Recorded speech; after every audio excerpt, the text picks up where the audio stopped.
mungkin kami langsung saja ya Bu ke pertanyaan yang pertama, yaitu program perlindungan anak apa saja Ibu yang sudah dijalankan di DP3AP 2KB Kota Padang ini? Ya, di DP3AP 2KB Kota Padang itu kebetulan untuk perlindungan anak itu ada bidang tadi ya, yang bidang itu tadi ada bidang perlindungan hak perempuan dan perlindungan khusus anak. Nah, di perlindungan perempuan perlindungan khusus anak itu ada terbagi dua juga, ada perlindungan anak dan perlindungan perempuan. Nah, kalau untuk kegiatannya sendiri kita itu ada preventif, ada kuratif dan rehabilitatif. Kalau preventif itu pencegahan kekerasan terhadap perempuan dan anak.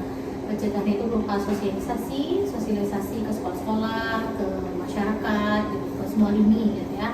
Dari kalau sekolah itu juga ini PG PAUD ya, dari TK sampai ke perguruan tinggi nanti sosialisasinya untuk pencegahan kekerasan terhadap perempuan dan anak. Lalu kalau untuk kuratif itu penanganan kasus yang datang ke PDP2 atau kasus yang datang ke DP3KB, kita analisa, lalu kita lakukan pendampingan awal, pendampingan lanjutan, lalu nanti namanya ada rehabilitatif itu pemulihan. Jadi klien-klien atau kasus-kasus yang kita rasa kan sudah kita analisa dan membutuhkan tindakan lebih lanjut dengan rehabilitatif ya, dengan psikolog, misalnya psikolog klinis gitu kan, kita dinas DP3P2KB akan memfasilitasi. Mungkin saya jelaskan dulu, DP3P2KB itu di bawahnya ada ini P2 atau P2A. P2 atau P2A ini lembaga untuk penanganan kasus kekerasan terhadap perempuan dan anak. Nah, di DP3P2KB itu bukan hanya ada P2 atau P2, ada namanya Puspaga. Puspaga itu pusat pembelajaran keluarga. Kalau misalnya ada anak-anak yang bermasalah, di situ juga ada psikolog, 3 orang psikolog di sana yang besar nanti kita jadwalkan. Untuk itu sudah berapa kasus Ibu yang ditangani dalam tahun 2024 sampai sekarang? Ini ada datanya di 2024 ya? Ya. Kalau 2024 anak atau perempuan? Anak. Kalau di 2024 itu ada 78 kasus. 2025 ada 61 kasus. Kalau 2006 sampai April itu ada 17 kasus. Ini boleh difoto supaya mau foto. Nah,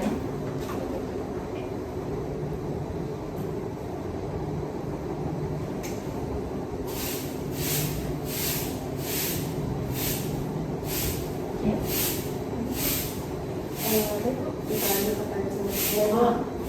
Apakah DP3AP 2KB Kota Padang Ibu memiliki bidang atau fungsi khusus yang menangani laporan kekerasan dari kelurahan? Kalau di DP3P2KB itu tadi, dia kan ada 5 bidang.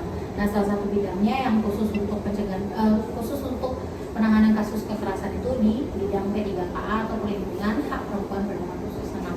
Tadi kelurahan katanya ya, semuanya kita semua menerima laporan dari semuanya. Tapi itu lingkupnya Kota Padang. Tapi kalau di luar Kota Padang nanti kita bisa rujuk ke DPTD provinsi kan, provinsi juga punya gitu kan dinasnya. Kan kalau untuk Kota Padang kita bantu, tapi kalau untuk misalnya di luar Kota Padang kita akan mendampingi juga, namun nanti kita akan rujuk ke provinsi Sumatera Barat. Selanjutnya, bagaimana mekanisme rujukan kasus kekerasan anak dari kelurahan ke DP3AP Kota Padang dan KPAD? Iya, Nah, kebetulan di Kota Padang atau di Sumatera Barat itu kalau tidak salah belum ada KPAD. Kalau KPAD dia di pusat ya, di Jakarta ya.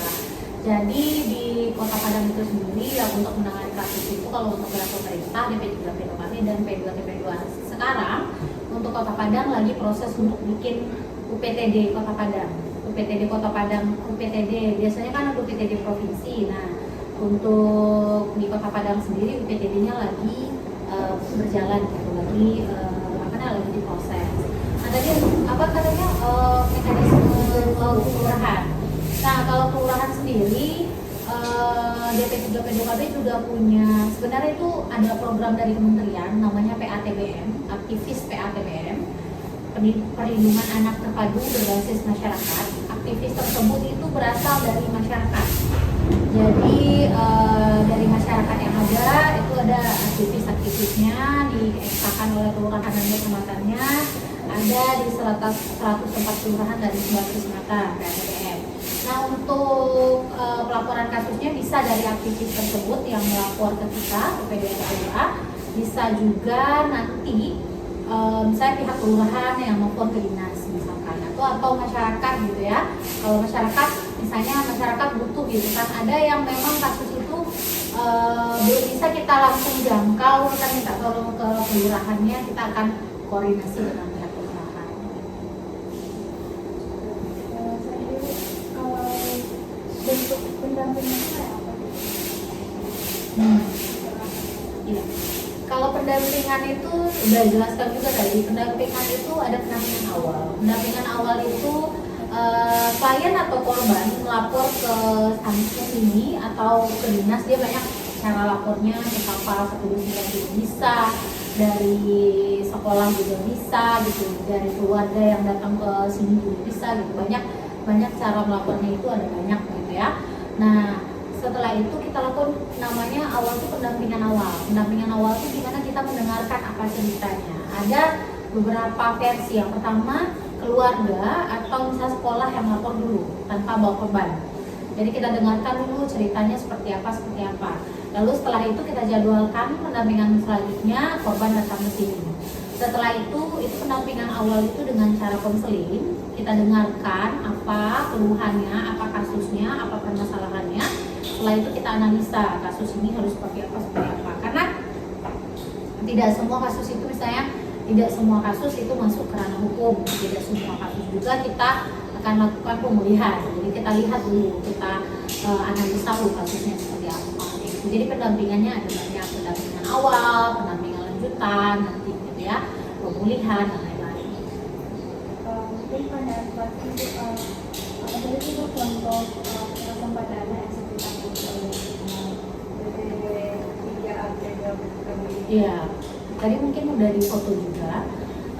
Jenis kekerasan itu ada KDRT, fisik, psikis, seksual, pengantaran, bullying, sama eksploitasi.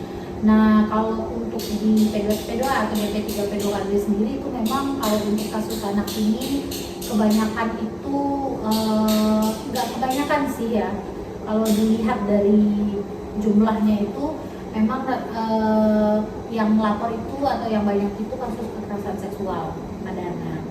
Ada yang pelakunya yang kandung, ada yang ayah tiri, ada juga pelakunya itu yang orang terdekat, yaitu even itu ada guru dan lain-lain. Tapi kalau kasus-kasus yang ada di DP3P2KB dan P2TP2 sendiri, karena klien atau korban itu adalah anak, kita akan jaga privasinya. Kita nomor satu itu privasi kan, dan termasuk kode etik juga. Jadi kita tidak memviralkan kasusnya, tapi kita tidak membawa kasusnya ke media dan tidak kita keluarkan gitu kan. Jadi mungkin beranggapan kadang baik-baik saja, tapi tidak. Memang kita banyak nih dalam hari ini aja ada beberapa kasus yang akan kita jadwalkan gitu.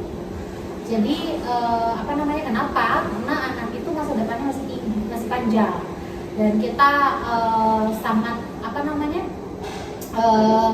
sangat untuk privasi anak itu gitu kan, psikologisnya masih panjang. Jika diketahui maka akan berpengaruh kepada si anak tadi, seksual tadi, terus bullying juga ada gitu. Nah, ini kan jurusan PAUD ya, ada tahu lagu sentuhan boleh, sentuhan tidak boleh nggak? Nah, kita kalau di TK itu kita beberapa TK kita diundang sama sekolah gitu kan, kita sosialisasi ke TK misalkan ke PAUD. Kita senang sekali, kenapa? Kalau kita sosialisasi ke SMA atau ke universitas itu kan anaknya udah besar gitu ya, itu tuh sudah bukan pencegah lagi, tapi dia memang ngeprotek dirinya gitu kan. Kalau misalnya kita dari kecil gitu, dari TK kita sampaikan, apalagi ini calon guru PAUD, guru TK, nah tolong disampaikan kepada murid-muridnya itu gitu, perpanjangan tangan kami juga lah gitu kan.